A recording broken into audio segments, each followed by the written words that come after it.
आज हम बात करने वाले हैं एक ऐसे देवता के बारे में जिनके जीवन से हम कुछ बहुत ही कमाल की बातें सीख सकते हैं। और पता है, इनकी एक ऐसी खासियत है जो इन्हें सबसे सबसे अलग बनाती है। वो ये कि इनकी कभी कोई आलोचना ही नहीं करता।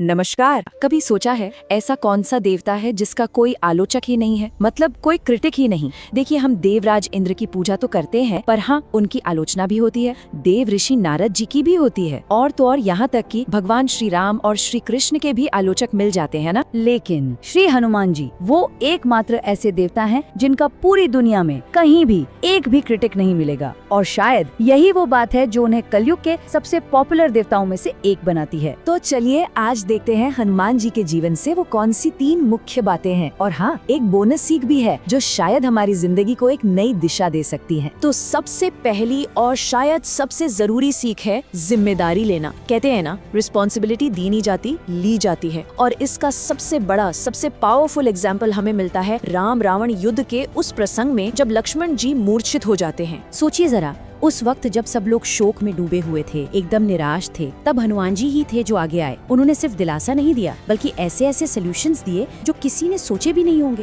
कहते हैं, मैं चांद से अमृत ले आऊंगा, या मैं पाताल से अमृत कुंड ले आऊंगा। फिर जैसे ही विभीषण ने सुषेण वैद्य का नाम लिया, हनुमान जी ने एक पल भी नहीं सोचा, तुरंत निकल पड़े। और समय बचाने के लिए क्या किया? अरे, वैद्य जी का पूरा घर ही उठा लाए। कमाल है। और ये भी कम था तो रात भर में हिमालय से संजीवनी बूटी लाने की जिम्मेदारी भी खुद ही ले ली। और जब श्री राम ने पूछा, हनुमान, क्या सूर्योदय से पहले आप आओगे? तो हनुमान जी का कॉन्फिडेंस देखिए। जवाब क्या था? प्रभु, सूर्य में इतनी हिम्मत ही नहीं कि वो उदय हो जाए, और अगर उसने ऐसा करने की कोशिश की भी तो मैं उसे अपने मुंह में रख लूंगा। इसे कहते हैं जिम्मेदारी लेना, एब्सोल्यूट कमिटमेंट। चलिए अब आते हैं दूसरी सीख पर, और वो है हमेशा बड़ा सोचना और बड़ा करना। क्योंकि सच तो ये है कि दुनिया उन्हीं को याद रखती है जो कुछ बड़ा, कुछ मॉन्यूमेंटली बड़ा करते हैं, जो असंभव को संभव बनाते हैं। हम हनुमान जी को आज पूछते क्यों हैं? क्योंकि उनके काम साधारण नहीं थे, वो असाधारण थे। सोच कर देखिए, 400 कोस का समुद्र एक छलांग में पार कर जाना, एक ही रात में लंका से हिमालय और फिर वापस लंका आ जाना,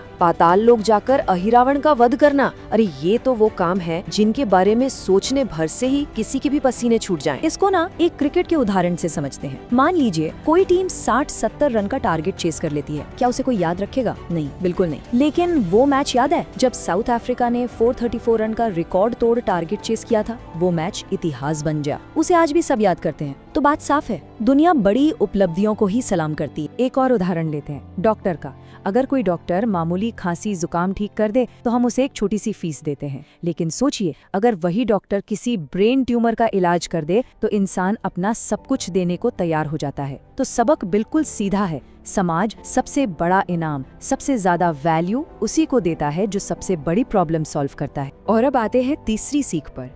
ये शायद आज के इस स्ट्रेस भरे माहौल में हम सब के लिए सबसे जरूरी सीख है, और वो है हमेशा खुश रहना। क्योंकि एक खुश मन, a happy mind he confidence और सक्सेस की असली चाबी है। आप पूरी रामायण उठाकर देख लीजिए, लगभग हर एक पात्र किसी न किसी वजह से दुखी है। श्री राम दुखी हैं, सीता जी दुखी हैं, लक्ष्मण जी ज्यादातर गुस्से में हैं, दशरथ जी शोक में हैं। इन सब के बीच हनुमान जी ही अकेले ऐसे पात्र हैं जो शुरू से लेकर आखिर तक एकदम शांत और प्रसन्न रहते। याद है जब जाम्बवंत जी उन्हें उनकी शक्तियाँ याद दिलाते हैं, तब हनुमान जी खुश होकर क्या कहते हैं? वो कहते हैं, मन प्रसन्न भयो तही कारण, यह कार्य निश्चित रूप से सिद्ध होगा। मतलब ये काम तो होके ही रहेगा। क्यों? क्योंकि मेरा मन बहुत खुश है। और सफलता का इससे गहरा राज कोई हो ही नहीं सकता। जब मन खुश होता है ना, तो दिमाग ये होगा या नहीं होगा कि डाउट में फंसता ही नहीं है, वो सीधा काम को पूरा करने में लग जाता है। और अब आखिर में एक बोनस सीख, एक ऐसी बात जो हमें बताती है कि एक आदर्श शिष्य, एन आइडियल डिसाइपल कैसा होता है।